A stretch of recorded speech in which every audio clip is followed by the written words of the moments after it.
Showdawee TV. What's good, y'all? Your boy's back. Hey, y'all, I'm back, man. I'm sorry. It's been. I think it's almost been like 8-9 months since my last video, and y'all know what happened in about 8-9 months. Babies pop out around that time. Yes, I have a daughter now, and as y'all see, I'm in a new background in my home now.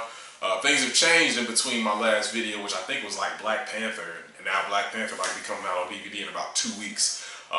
But we ain't gonna talk about all that. The movie was great, by the way. But today, we are here to talk about one of my favorite rappers of the new age, Mr. Jermaine Cole, aka J. Cole, with his 5th studio album entitled KOD. 1, 2, 3, 4, 5, 6, 7, 8, 9. It's the 10 crack commandments. Wow. Alright guys, so KOD is J. Cole against his 5th album. It's an acronym on about 3 different words. One being Kings on Drugs, King Overdose, and Kids on Drugs. I think that's, yeah, I think that's pretty much it. Yeah, it's pretty much, as you see, it's playing on the whole drug acronym in a sense. And that's what the album cover is, and I'm actually going to throw that up probably like right here to show that, you know, he's talking about the vices that we have. And it's not just narcotics, it's actually anything that is an addictive pastime for us and causes us to be removed from friends, family, and growth. And this review is not going to be touching on all 12 songs. I'm really going to touch on my personal favorite songs and what I view the album as a whole, and you know why I think y'all should check it out. So the first song that I actually enjoy is called KOD, which is the title song of the album, and it's got that hard 808 bass, you know, dum dum dum dum, like the scream beat all shaking and shit, like it's dope. And it's pretty much talk about J. Cole, his perspective on how things are right now. You know, this is what you call a hit, you know. This is what you call a brick is the actual intro of the song, and it's saying, you know, talking about drugs. Again, he's tying that into pretty much all the songs and giving his perspective on why people think he should have features on his album. He said niggas ain't worthy to be on my shit. He's just really giving an overview of where he's at in his life right now and where he's kind of comfortable, but also that he sees a lot from the background and just kind of hitting on it. But I think it's a good way to start the album. Really dope beat. I can definitely see it being performed and everybody getting live with it.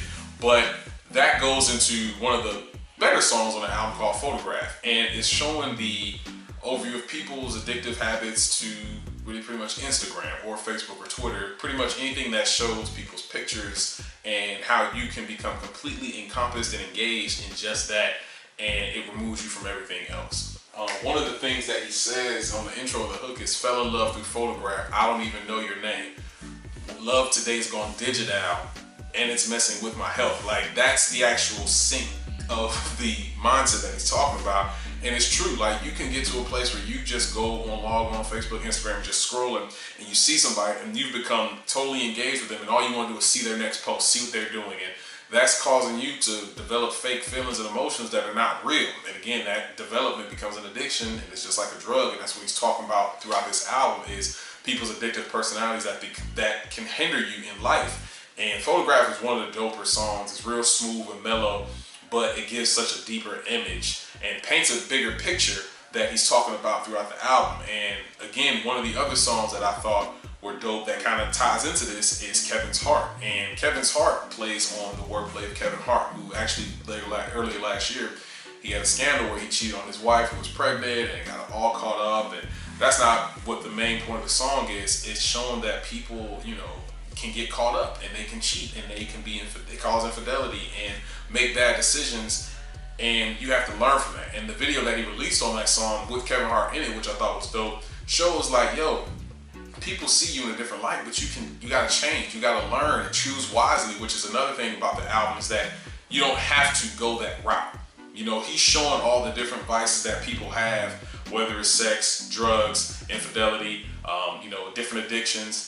You don't have to stay that route. People can slip up and make those decisions, but you can choose differently and make a better plan for your next future. So I think that's a really dope thing on this song, Kevin's Heart. One of the better songs on the album and better produced songs, because a lot of the songs that I do like, they all are very simple as far as the beat. And Cole is a producer, he produces all his songs. But I think one good thing and one bad thing is that the good thing is that the songs are easy in the sense that you can really hear the lyrics. So you don't get distracted by all the glitz and glamour a beat can have, like somebody from DJ Mustard or, you know, Mike Will, where it's just so much going on. It's just so nice and energetic. it would also be nice to hear him on a different type of beat, somebody else's production where he just focuses solely on his lyrics, comes to the table to write the song and not have to build a beat that, you know, fits the song. So I think that would be dope, something that Cole could do in the future, hopefully soon, so that he doesn't be so focused on production, but more so on the verbiage that he uses on the songs and the lyrics. So that's one thing that I did think needs to happen going forward for Cole. One of the things that I did notice for the album is that he had a fake featured artist called Kill Edward. And to give you a little background, Edward is the name of his father, his stepfather that cheated on his mom. And he really did want to kill him. He says that several times in this album and in previous mixtapes that, you know, he wants to fight this thing. He wants to kill him for what he did to his mom. And to kind of tie into Kill Edward, he sings a little bit on certain songs, but just gives a different perspective for Cole to speak on. But you get an idea of why he doesn't like Edward so much. On the song what's it called? Over Addiction. Give me one moment, y'all. I want to make sure I'm giving y'all the straight facts. I got my document over here to give me, you know what I'm saying? Once an Addict is the interlude. Once an Addict is the actual song, and it's about his mom, about her addictions that she had to fight through and how she felt when his stepfather cheated on her and had a baby outside the marriage, and just the problems that he had to go through dealing with his mom and dad, and how he didn't want to leave but still wanted to care for her. So a lot of these songs are personal for him, and I think it's really cool to get a deeper dive into Cole's life. And I think that's one of the coolest songs on the album. One of the last songs that I want to touch on, again, I wasn't going to talk on all the songs. There's 12 of them. I enjoyed them all, but I did just want to speak on a few songs that had a little bit more depth to them. Friends in 1985. Friends is a song that talks about pretty much depression for people and how in the black community, and probably other communities too, how we just kind of overlook it and don't really try to understand people's pain. And, you know, we just say, oh, just take this, you'll feel better. Whether it's drugs or actually prescribed drugs, getting medicine to heal a personal mental feelings may not always be the best route. And he talks about, you know, instead of medicate, why not meditate? And I thought that was pretty dope to kind of play that, because he was talking about friends that he mentioned earlier in the song that he kind of blurred out their names and saying, yo, I understand as a child, you know, you were told, you know, don't worry about that, you know, get over it. And you hide those feelings. And as you get older as an adult, you got to find a different way to hide those feelings and block that pain out. And it's drugs. We don't need to do that. And I think it was a cool song to kind of portray that and kind of give other people an idea like, yo, you don't have to always choose medicine in a sense as far as trying to heal your mindset. You know, you can do other options. So that goes into the final song that I want to talk about is 1985, which is Cole's, not a diss song, but a, you know, broadcast, a PSA, if you will, to all the new and upcoming rappers of how they should handle their business between now and when they get washed up and done. Rappers can be done within about 2-3 years based on most people's perspective as far as if they make a hit and how long they'll last around. So Cole is saying, yo man, tours is how you make your money. Stack your bread. You should probably stop buying all these fancy cars. Why don't you buy your mama a crib?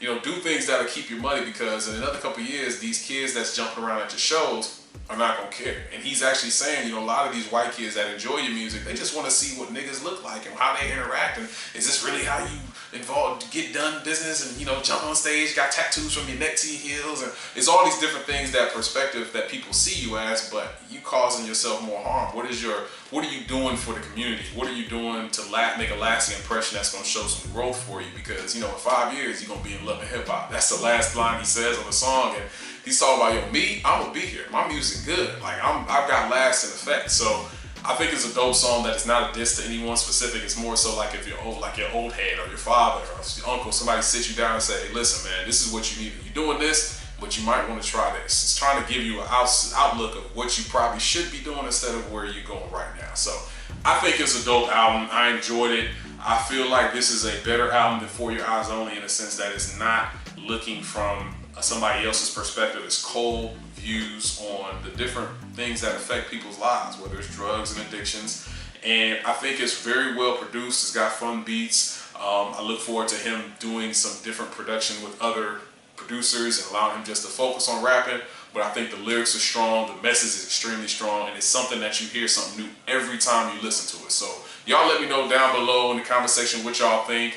I enjoy being back. I'm gonna make some more videos, get back in the swing of things now that we here, and I'll show y'all all that good stuff that's behind here, as well as all my movies, because I'm collecting movies now too. So y'all stay tuned for Showdawee TV. It's a pleasure doing this review for y'all with Mr. J. Cole KOD. Until next time, Showdawee TV out.